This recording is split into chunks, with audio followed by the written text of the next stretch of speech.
Vamos então começar a resolução dessa prova. Aqui a gente tem basicamente 4 abas dentro desse arquivo. A aba base 1, perguntas 1, base 2 e perguntas 2. Então as perguntas 1 fazem referência à base 1 e as perguntas 2 fazem referência à base 2. Beleza? Vamos começar então pela primeira questão que está na minha perguntas 1. Eu tenho lá, na base 1 existem códigos que aparecem mais do que uma vez na lista. Qual o número máximo de aparições de um mesmo código na lista? Vamos olhar a base 1 para entender como que ela vai funcionar e que conteúdo a gente vai ter que usar aqui dentro. Lá na base 1 eu tenho lá uma coluna de descrição, então eu tenho vários produtos e eu tenho a descrição do produto, o código, a origem dele, data de validade, a região de origem, que a gente vai ter que preencher isso aqui de alguma forma num outro exercício mais para frente, o custo de produção e o país de destino. E o que ele está me dizendo é o seguinte, que nessa base 1 tem códigos que estão repetidos aqui dentro. E eu quero saber, ou seja, nessa minha coluna B aqui eu tenho um código que aparece mais de uma vez. Eu quero saber quantas vezes aparece o código que mais aparece aqui dentro. Eu não preciso saber que código é esse, eu só preciso saber quantas vezes ele aparece. Então repara o que eu estou querendo fazer, eu estou querendo contar quantas vezes esse meu primeiro código que aparece, e depois contar quantas vezes o segundo, contar quantas vezes o terceiro, e assim para todo mundo. Se eu estou querendo contar baseado numa condição, eu vou usar um CONT-C. E essa fórmula CONT-C foi uma fórmula que a gente aprendeu lá no módulo de fórmulas de mercado.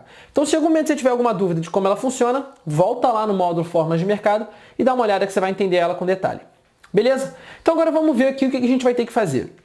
Eu estou querendo saber o número máximo de aparições do mesmo código. Então, antes de pegar o número máximo de aparições, eu tenho que saber quantas vezes aparece cada um desses códigos aqui. Então, nessa minha coluna H, eu vou botar aqui, por exemplo, contagem de aparições.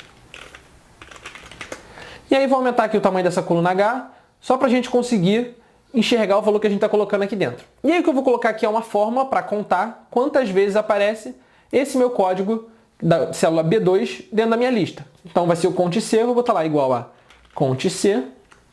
O meu intervalo que eu estou querendo contar vai ser a minha coluna B, ponto e vírgula. O meu critério vai ser o código que eu estou querendo contar, ou seja, quem eu estou procurando dentro dessa coluna B. Beleza. Dei Enter e aparece lá, 1. O que isso significa? Significa que esse código aqui, P931H285, aparece uma vez dentro dessa minha coluna inteira. E aí eu volto agora na fórmula. Eu vou querer arrastar essa fórmula para baixo.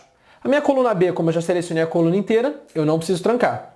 A minha célula B2, eu não quero trancar ela. Por quê? Porque quando eu arrastar essa fórmula para baixo, repara o que acontece. Eu vou arrastar ela uma casa para baixo. A minha fórmula de baixo vai ter lá, estou contando quantas vezes a célula B3 aparece nessa coluna, que é justamente o que eu quero. Você pode ver que o valor dá diferente, me dá aqui o valor de 4. Então, se eu arrastar agora para baixo para todo mundo, eu tenho lá nessa minha lista inteira quantas vezes cada um dos meus códigos aparece na minha coluna B. O que eu quero saber é qual é o número máximo de aparições. Ou seja, nessa minha coluna H, eu estou querendo ver quem é o maior valor. Ou seja, eu vou usar a fórmula máximo aqui dentro, que está lá no nosso módulo de fórmulas básicas. Então, se você tiver dúvida também como que você usa a fórmula máximo, só voltar lá em fórmulas básicas que você vai entender direitinho. Então, aqui embaixo, a gente chega e coloca lá igual a máximo. E aí ele vai pedir número 1, número 2, número 3, ou seja, a lista de informações que eu estou querendo pegar ao máximo. Eu seleciono a minha coluna H inteira, dou Enter e eu tenho lá 6. Esse aí significa o quê? Significa que o código que aparece mais vezes na minha lista aparece 6 vezes. Então é o código que está repetido 6 vezes lá na minha base de dados. Tranquilo? Essa é a resposta então. Vamos para o número 2.